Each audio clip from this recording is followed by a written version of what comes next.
Welcome to S9 TV. ముందుగా headlines చూద్దాం.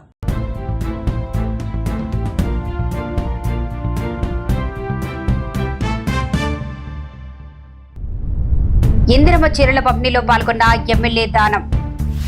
చిత్తూరు జిల్లాలో మామిడి రైతు ఆత్మహత్య యత్నం. ఖమ్మం ఘటన బాధిత బాలికను పరామర్శించిన NHRC కమిషన్. ఫిలిం నగర్ అభయాంజనేయ స్వామి దేవస్థానం భూ వివాదం మరోసారి తెరపైకి. ఏంది కావాలి భయ్ చెప్పినా కదా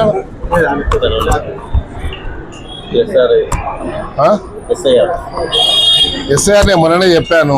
ఎస్ఐఆర్ ప్రక్రియ మొదలైంది కాబట్టి 25వ తారీఖు నుంచి అందరు కూడా జాగ్రత్తగా మన ఓట్లు మనం కాపాడుకోవాలి.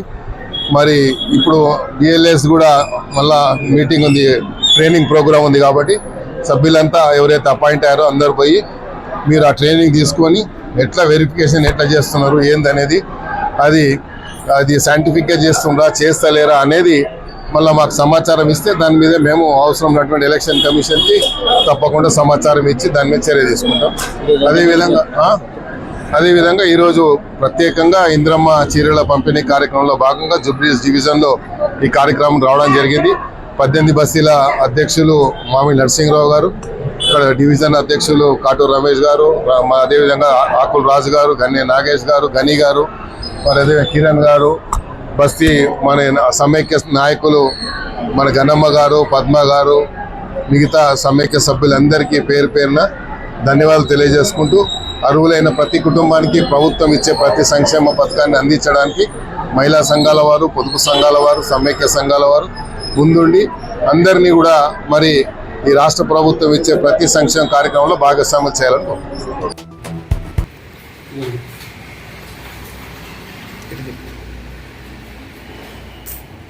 రూపాయలు ఉంటే 1000 రూపాయలు ఉంటాయి. ఇది 1 లక్ష రూపాయలు. ఇప్పుడు 13/9/2020 అన్నయ్య పంపించాను 2 లక్షల రూపాయలు. 1,50,000 2 లక్షల రూపాయలు మొత్తం 2,4 లక్షల రూపాయలు పంపించినట్టు బ్యాంక్ స్టేట్మెంట్. కానీ ఆ అమ్మాయికి కంప్లైంట్లో ఏం పెట్టింది 2024లో పరిచయం అంట. నాకు 2023లో నా మీద మహిళా పోలీస్ స్టేషన్లో కంప్లైంట్ పెట్టింది. ఆ కంప్లైంట్ కార్డు కూడా నా దగ్గర ఉంది. పోలీసు ఇచ్చిన ఎంక్వైరీ రిపోర్ట్ కూడా నా దగ్గర ఉంది. మా అడిషనల్ ఎస్పీ గారు ఇచ్చిన కంప్లైంట్ మీద అడిషనల్ ఎస్పీ గారు ఇచ్చిన రిపోర్ట్ ఇవన్నీ దాచిపెట్టేసి కొత్త కథ అల్లి నేను ఒక క్రిమినల్గా ఎస్టాబ్లిష్ చేసి ఇచ్చిన కంప్లైంట్ కూడా పక్కన పెట్టేసి అది ఎందుకు పనికిరాదని పక్కన పెట్టేసి నా మీద ఒక కొత్త కథ తగిలి మీరు ఆ కంప్లైంట్ కాపీ డ్రాప్ చేస్తే ఎంత ప్రొఫెషనల్గా కంప్లైంట్ కాపీ డ్రాప్ చేస్తారో మీకు అర్థమవుతుంది. ఎందుకంటే ఆ పోలీసులు లాయర్లు తప్ప ఆ కంప్లైంట్ కాపీని ఆ విధంగా ఎవరో డ్రాప్ చేయలేరు. చట్టం తెలిసిన వాళ్ళే ఆ కంప్లైంట్ కాపీని డ్రాప్ చేయలేరు.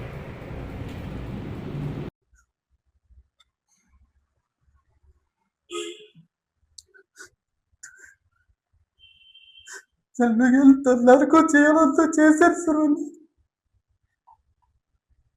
దానికి సంబంధించిన ఆధారాలు నా దగ్గర ఉన్నాయి. ఆవిడ్ని తలుచుకుంటే రాత్రులు నిద్ర పట్టేది కాదు, చచ్చిపోవాలని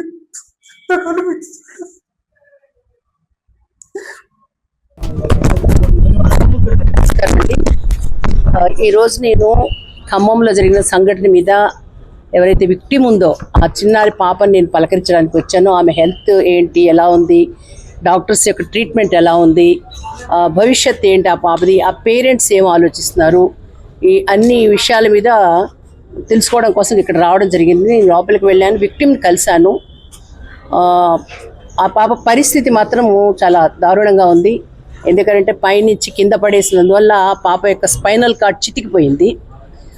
డాక్టర్స్ చెప్పడం కూడా అది ఎముకగానైతే మనం ఇచ్చేసేందుకు అవకాశం ఉంది. స్పైనల్ కార్డ్ చితికింది కాబట్టి ఇప్పుడు కాళ్ళు కదల్చలేకపోతుంది. కాళ్ళకు కూడా వాళ్ళు ట్రీట్మెంట్ చేస్తున్నారు. 2 చేతులు కూడా బాగా దెబ్బతిన్నాయి. తిన్న వాటికి ఏమంటే తల్లిదండ్రులకు ప్రతి క్షణం తెలియజేస్తున్నారు వాళ్ళు అన్నీ కూడాను. ఒక టీమ్ ఆఫ్ ద డాక్టర్స్ని పెట్టి ఆ టీమ్ ఆఫ్ ద డాక్టర్స్ అంతా కూడా అమ్మాయి చుట్టూ తిరగడం, అక్కడ ఒక నోడల్ ఆఫీసర్ ఉన్నారు, అదేవిధంగా కంటిన్యూస్గా ఒక డ్యూటీ డాక్టర్ కూడా ఉన్నారు. ఈ యొక్క విషయాన్ని పాప తల్లిదండ్రులు ఇద్దరు కూడా ధృవీకరించారు. సో ఆ అమ్మాయికి జీవిత సమస్య అనే విషయాలు వచ్చేసరికి మాత్రము రాబోయే రోజులు ఎలా ఉంటుందో ఏమో అని చెప్పేసి తల్లి ఒకవైపు ఏడుస్తుంది, పాప భయకంపితురాలుగా ఉంది. ఈ రోజు కూడా పాప చాలా భయంగానే ఉంది. జరిగిన సంఘటన చాలా స్పష్టంగా చెప్తుంది ఆ పాప. సో ఇప్పుడు నాకు ఉన్నటువంటి డౌట్ ఏంటంటే ఏదైతే ఖమ్మంలో ఆ బిల్డింగ్ ఉందో బిల్డింగ్ ఒకసారి చూడాలి. సంఘటన జరిగిన తర్వాత 6వ తారీఖు సంఘటన జరిగితే 8వ తారీఖు ఇక్కడ తీసుకురావడం జరిగింది. అక్కడ డాక్టర్స్ ఏం ట్రీట్మెంట్ ఇచ్చారు, అసలు అక్కడ కేసు ఏమని ఫైల్ అయింది, అన్ని విషయాలు కూడా తెలుసుకోవాల్సిన అవసరం ఉంది. ఆల్రెడీ నా దగ్గరికి ఎఫ్ఐఆర్ తెప్పించాను, ఎఫ్ఐఆర్ పబ్లిక్ డాక్యుమెంట్, అదైతే నా దగ్గరకు వచ్చింది. సో ఇక్కడ ఏమేమైతే నాకు కావాలో కొన్ని రిపోర్ట్స్, కేస్ షీట్ ఒకటి కావాలని చెప్పి అడిగాను, కేస్ షీట్ నాకు ఇచ్చారు. అదేవిధంగా పాపకి జరుగుతున్న చికిత్స ఏమిటి, ఎక్కడెక్కడ గాయాలయ్యి పరిస్థితి ఏమిటి, అన్ని అంశాలను మాత్రం నేను అథెంటికేట్గా తీసుకున్నాను వాళ్ళ దగ్గర నుంచి. అది తీసుకొని ఇప్పుడు NHRCకి వెళ్ళిన తర్వాత మళ్ళీ అక్కడి నుంచి మాకు వాళ్ళకి మధ్య జరగాల్సిన ఇవి జరుగుతూ ఉంటాయి. మేము పంపించే నోటీసులు కానివ్వండి, మేము అడిగే ఇన్ఫర్మేషన్ కానివ్వండి, వీళ్ళు ఇచ్చే ఇన్ఫర్మేషన్ ఇవన్నీ ఆధారపడి ఉంటాయి. అయితే రైట్ టు లైఫ్ అనేది ఈ రోజున ఆ పాపకి లేకుండా అయింది. మరొక వైపు నుంచి రైట్ టు డిగ్నిటీ, తల్లి అదే ఏడుస్తుంది, తండ్రి అదే ఏడుస్తున్నారు. వాళ్ళిద్దరు కూడా లిటరేట్స్ కూడా కాదు, వాళ్ళిద్దరు కూడా అక్షరాస్యత లేదు, ఇద్దరు కూడా నిరుపేద కుటుంబాలు. నేను అడిగిన ఎలా పోషించుకుంటామమ్మా రేపు అని అంటే, దీనికి సంబంధించినంత వరకు మాకు ఎవరు సహాయం చేస్తారు, ప్రజలు చేయాలి, ప్రభుత్వాలు చేయాలమ్మా అని చెప్పి అన్నదే. పాప లిటరల్లీ చెప్పాలంటే డాక్టర్స్ మాటలో చాలా ఏళ్ళపాటు పాప ఒక బెడ్ రిడన్ కాదు, ఒక వీల్ చైర్లో ఉండాల్సిన పరిస్థితి ఉంటుందని. తల్లి ఏడ్చేది మాత్రం బయటకు వెళ్తే ప్రతి ఒక్కరు ప్రశ్నిస్తారు, ఈ పాపకైనా ఇట్లా జరిగింది, ఈ పాపకైనా ఇట్లా జరిగింది అని చెప్పేసి ప్రతి ఒక్కరు ప్రశ్నిస్తారు.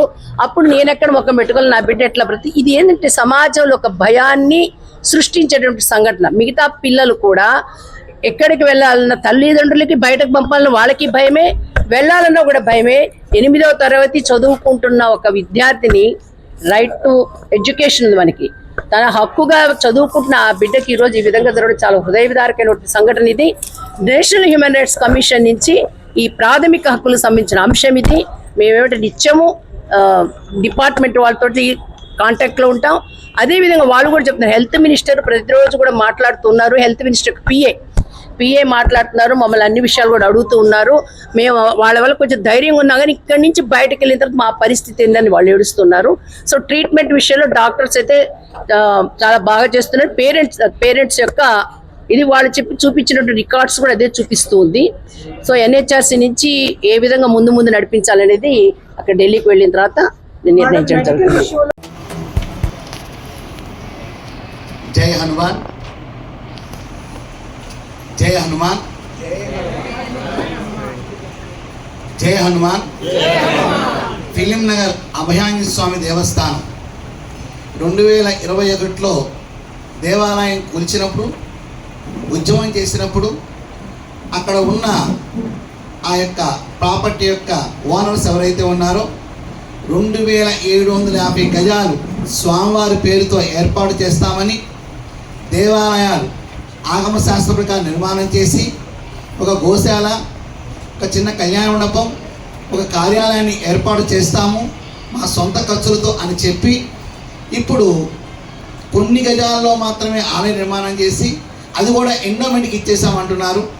మరి ఏదైతే మానేసి రంజిత్ రెడ్డి గారు ఉన్నారో, మానేసి సుధాకర్ రెడ్డి గారు అయితే ఏదైతే ఉన్నారో, ఏదైతే మాకు వాగ్దానం చేసి స్వామివారికి 2750 గజాలు ఇస్తానని చెప్పి ఇప్పుడు మాట తప్పుతున్నారు.